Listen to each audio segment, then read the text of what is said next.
Bienvenidos sean todos al canal. Hoy tenemos un tema sumamente importante y me refiero al tipo de culto que Dios espera de su iglesia.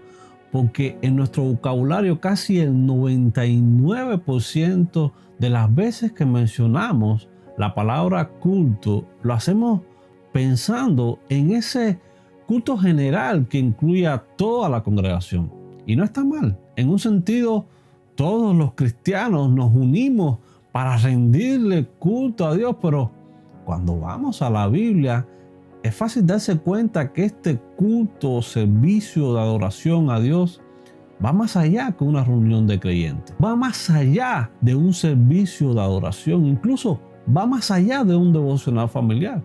Porque el verdadero culto a Dios no comienza en plural. No comienza cuando los cristianos nos reunimos. El verdadero culto a Dios comienza en primera persona de singular. Comienza cuando yo presento mi cuerpo como un sacrificio vivo, santo y agradable a Dios. Ahí comienza el verdadero culto. Y Pablo explica esto de forma muy clara en Romanos 12:1, y este es el pasaje clave que vamos a ver el día de hoy. Y Pablo dice: así que, hermanos, os ruego por las misericordias de Dios que presentéis vuestros cuerpos como sacrificio vivo, santo y agradable a Dios, que es vuestro culto racional. Y vamos a literalmente desmenuzar todo este versículo por parte. Y Pablo comienza diciendo: así que, hermanos, os ruego por la misericordia de Dios. Ahora, ¿de qué misericordia está hablando Pablo? Y un poco para comprender esto es imprescindible conocer el contexto del versículo. Y no podemos olvidar que este capítulo 12 de Romanos llega en un momento de la epístola donde el apóstol ya ha aclarado varios puntos muy importantes que van a desembocar directamente con el verso que nos ocupa hoy. Puntos como Romanos 3, del 10 al 12, donde él cita el Antiguo Testamento y expone la condición actual del hombre cuando dice: no hay justo ni tan solo uno. Y no solo eso, sino también que no hay quien entienda, no hay quien busca a Dios. Todos se desviaron, a una se hicieron inútiles. No hay quien haga lo bueno, ni siquiera uno.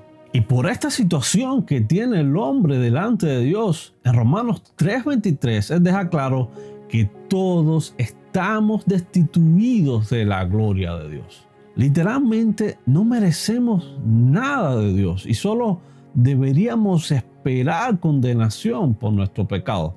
Ahora, a pesar de ser destituidos de la gloria de Dios, en el capítulo 8 de Romanos, versículo 1, Pablo aclara que ninguna condenación hay para los que están en Cristo Jesús. Y cuando lees este verso, solo puedes decir: wow, qué grande es la misericordia de Dios para los que estamos en Cristo Jesús, porque aún sin ser buenos, Él ha decidido tener misericordia de todos los que estamos en Cristo, tal y como dice Romanos 11:32. Por eso Pablo en este verso comienza diciendo: así que, hermanos, os ruego por las misericordias de Dios. Pablo dice: por favor, tengan en cuenta la salvación maravillosa que Dios nos ha regalado sin merecerlo. Hoy somos poseedores de la vida eterna porque Él ha decidido tener misericordia de nosotros. Así que, como respuesta, os ruego que presentéis vuestros cuerpos como sacrificio vivo, santo y agradable a Dios, que es vuestro culto racional. El verdadero culto racional o espiritual, como también puede traducirse, es que Dios espera de nosotros que presentemos nuestros cuerpos como sacrificio vivo, santo, agradable a Dios. Inmediatamente salta una pregunta a nuestra mente: ¿acaso ¿Los sacrificios no son algo del Antiguo Testamento? ¿Acaso esto no es algo del Antiguo Pacto? Y si es así, ¿por qué Dios espera que presentemos nuestros cuerpos como un sacrificio? Y estas son muy buenas preguntas, pero para responderlas tenemos que retroceder hasta la creación, allá en el Edén, donde el hombre pecó y el pecado entró en la raza humana, porque en ese momento la sentencia de Dios fue la muerte. Y eso ha quedado muy claro en toda la Escritura. Romanos 6:23 dice, porque la paga del pecado es muerte. Por ese motivo vemos que en el Antiguo Testamento, para poder expiar el pecado, un animal sin defecto tenía que morir. No podías pecar y simplemente pedirle perdón a Dios, y además del arrepentimiento tenía que haber una muerte. Por eso vemos en Levíticos 4:29 cómo el pecador traía el animal al altar y poniendo la mano en la cabeza del animal lo sacrificaba. Luego el sacerdote quitaba la grasa del animal y la hacía arder en el altar, produciendo olor grato a Jehová. Y así el pecado era expiado. Pero este método era un método imperfecto, porque según Hebreos capítulo 10 versículo 11, los sacerdotes estaban día tras día ministrando y ofreciendo los mismos sacrificios que nunca podían quitar realmente el pecado. Pero una vez que vino Cristo, ya no necesitamos sacrificar un animal constantemente para expiar nuestro pecado. Y es que Cristo se ofreció una vez y para siempre un solo sacrificio por todos los pecados. Juan 3:16 dice, porque de tal manera amó Dios al mundo que ha dado a su Hijo unigénito, para que todo aquel que en él cree no se pierda, mas tenga vida eterna. Él fue nuestro sacrificio, fue su sangre derramada en la cruz la que nos redimió por completo del pecado. Dice 1 Juan capítulo 1 versículo 7. Y es por eso que en el día de hoy nuestro culto a Dios ya no depende de un sacrificio muerto en un altar. Según Pablo, nuestro culto espiritual, nuestro culto racional se basa en entregar nuestro cuerpo como sacrificio vivo, santo y agradable a Dios. Ya no es necesario un animal muerto para el sacrificio, porque ahora el sacrificio es de un cuerpo vivo, un cuerpo santo que es agradable a Dios. Y esto además es un derecho que Dios tiene sobre nosotros, porque en 1 Corintios 6:20 dice que nosotros, los hijos de Dios, los que disfrutamos de la unción del Espíritu Santo, hemos sido comprados por precio.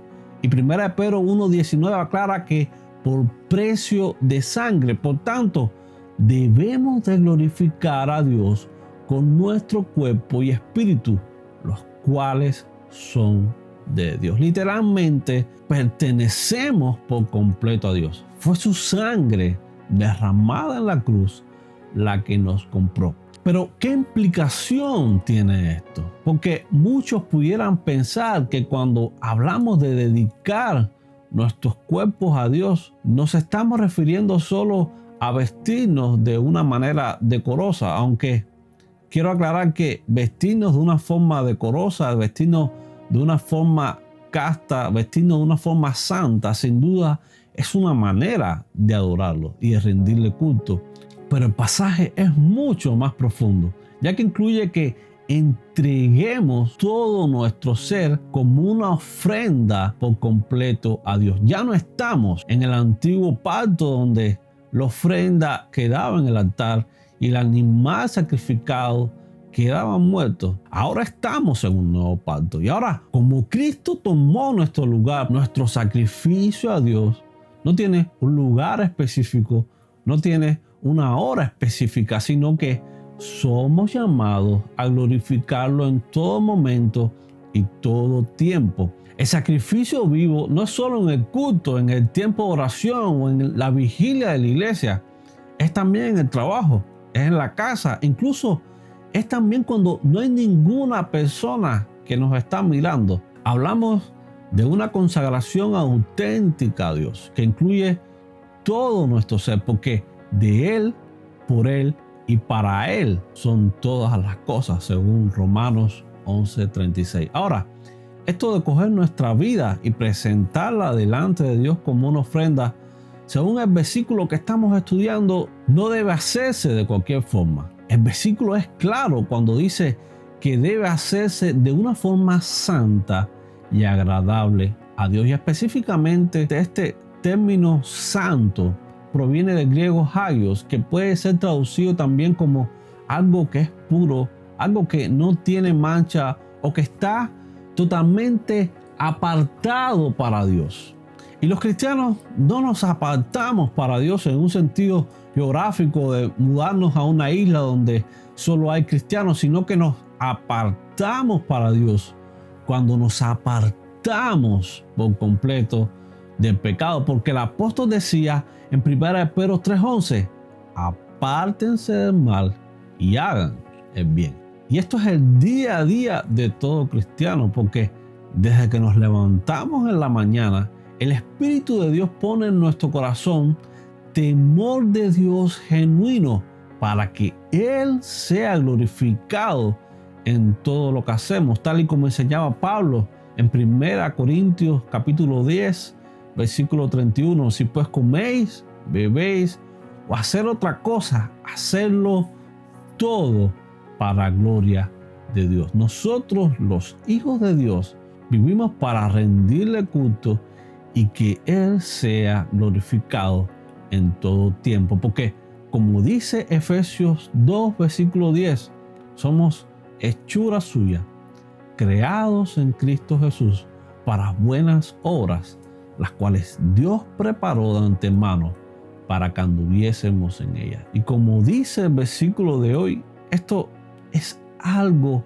agradable a Dios, sacrificio vivo, santo y agradable a Él. Y mi intención en el día de hoy es que podamos entender la magnitud de estas palabras, pero más que eso, que no seamos solamente oidores de la palabra, sino que podamos practicar un culto a Dios cada día, apartándonos del pecado con la intención de que Él sea glorificado a través de nuestras vidas. Mi oración a Dios es que Él te bendiga y te guarde y haga resplandecer su rostro sobre ti. Dios te bendiga.